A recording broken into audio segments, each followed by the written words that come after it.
Приветствуем наших подписчиков и гостей канала Эзотерика для тебя. Друзья, мы вас всех приветствуем в изобилии и достатке.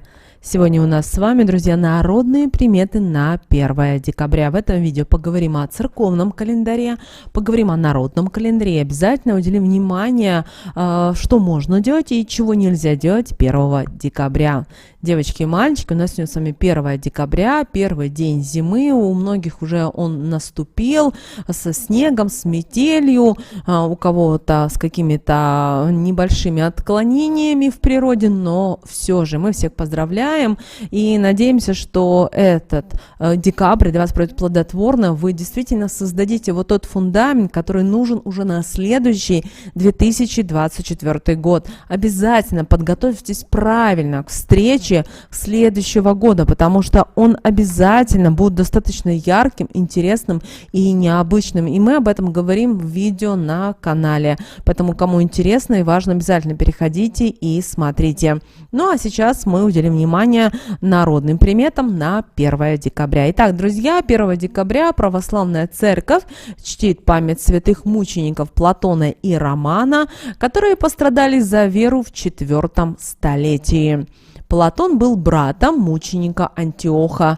Выросли они в благочестивой семье и получили на тот период достаточно хорошее образование. Но уже в юные годы Платон начал проповедовать христианство среди язычников. Правивший в то время император Агриппин отрицательно относился к приверженцам христианской веры. Платона арестовали и на суде требовали отречься от веры, но он все равно отказался. За это его подвергли пыткам и отсекли голову. Также 1 декабря в православии еще почитается память святого Романа, которого убили за веру вместе с отроком Варулом. Жили они при царствовании императора Максимилиана, который организовал гонения на христиан. Роман был диаконом в городе Кесария, и в один из дней он встретил епарха, который направлялся на языческий праздник. Роман с ним заговорил и в ходе беседы стал убеждать его отречься от веры и принять христианство, но мужчина все равно отказался. После этого Романа схватили и подвергли многочисленным пыткам. Это увидел Варул, который тоже был христианином. Он не смог остаться в стороне и вступился за Романа. За это его тоже подвергли избиению. Оба мужчины были замучены до смерти. Ну и по народным традициям начало зимы и 1 декабря всегда были на то, чтобы узнать, какая будет погода. То есть погода указывала, что же ждет в ближайшее время. Также этот день в народном календаре являлся днем Платона и Романа. В народе говорили, что Платон и Роман погоду предвещают. Как сегодня погода будет, так и вся будет зима. Ну, конечно же, когда-то на Руси наши предки молились Роману и Платону об улучшении благосостояния. Также святых просили помочь пережить зимушку, а следующей осенью подарить хороший урожай. Несмотря на то, что сельскохозяйственные работы были уже завершены, у крестьян все-таки забот хватало. Они занимались разными промыслами, которые приносили доход. Делали игрушки из обожженной глиной, деревянную посуду. В некоторых регионах занимались резьбой по кости, получившей название холмогорской. Большой популярностью пользовалась и резьба по дереву. Дело в том, что деревянные предметы окружали крестьян повсюду. Зачастую для работы использовали липу. Почему именно липу? Дело в том, что это было мягкое дерево, которое хорошо гнется и легко полируется. В посуде из липы продукты долго также сохраняются. Обратите на это внимание. Еще из дерева делали разнообразные обереги, которые должны были защищать своих хозяев от нечистой силы и дурного глаза. Также с 1 декабря, с этой даты, начинается у нас с вами, друзья, календарная зима. И считается, что именно декабрь уже входит в свои права. Этот день наши предки считали показателем всей зимы. Существовала даже поговорка, с которой звучала следующим образом: Платон и Роман покажет зиму вам. И к этим святым обращались с просьбами улучшить материальное благополучие. И для этого нужно было взять монетку, но взять самого крупного номинала, держа ее в руках, обязательно сказать следующие слова: Платон и Роман, насыпьте мне денег полный карман. Далее такую заговоренную монету нужно на протяжении года было носить с собой и ни в коем случае ее не тратить.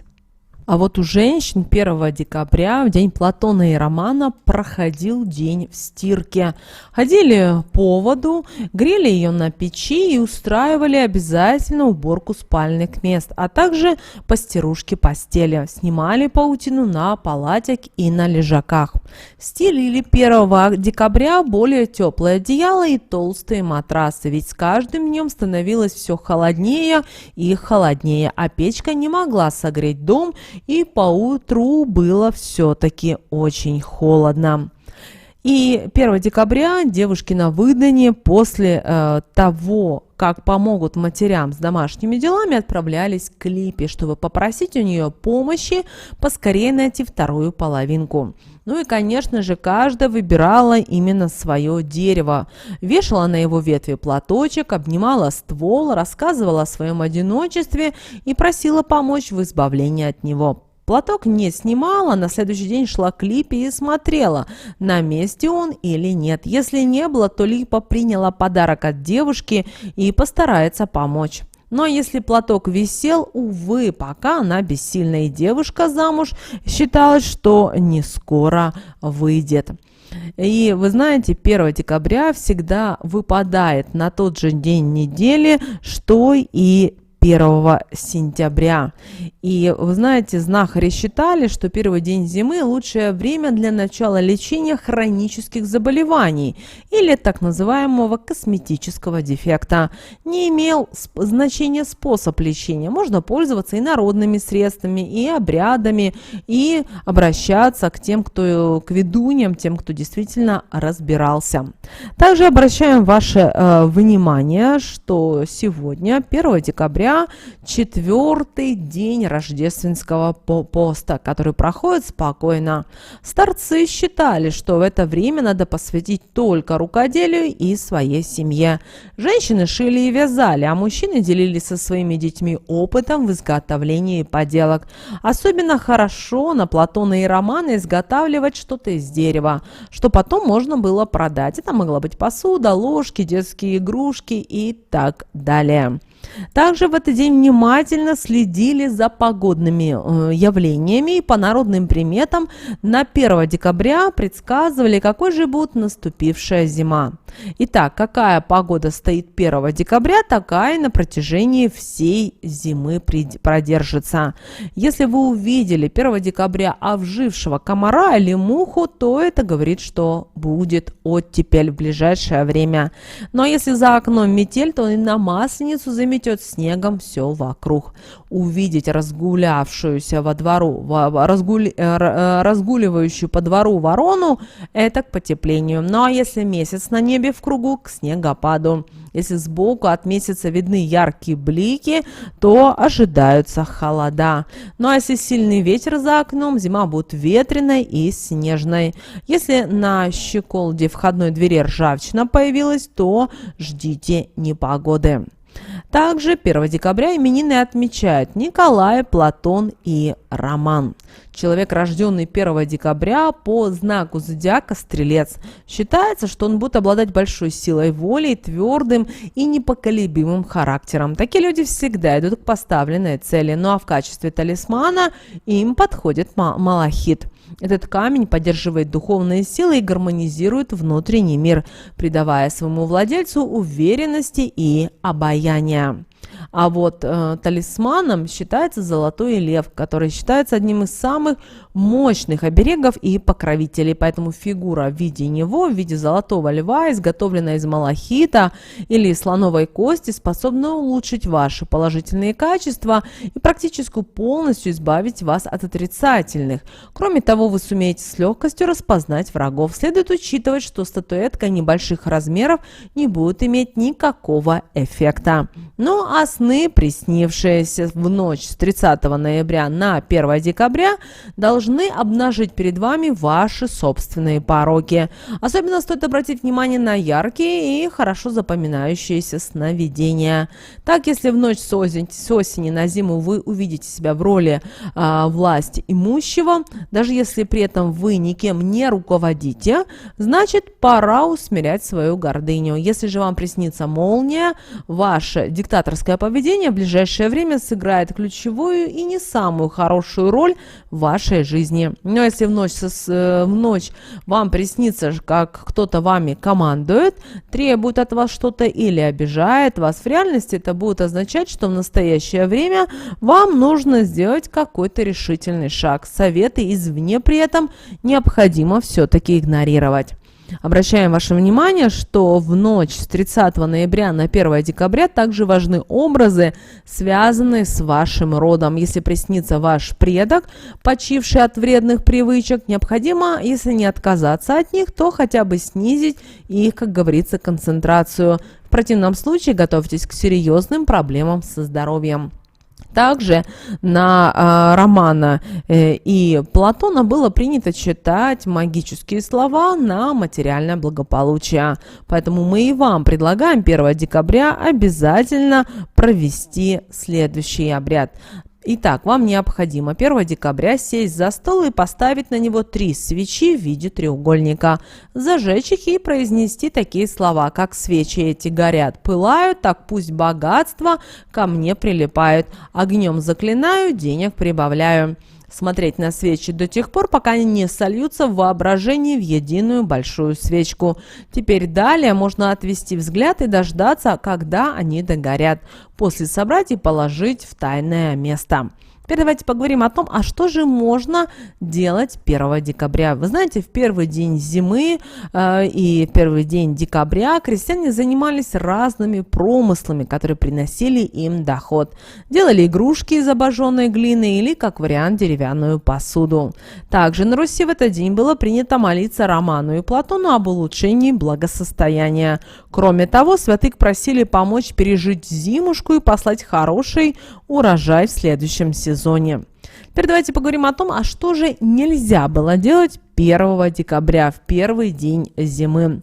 Вы знаете, народные приметы говорят нам о том, что в день Платона и Романа нельзя делать предложение о совместной работе, так как она просто-навсего не принесет желаемого результата. По этой причине 1 декабря лучше отказаться и от подписания каких-либо контрактов о слиянии предприятий, коммерческих соглашений и других документов о создании общего дела или финансового фонда.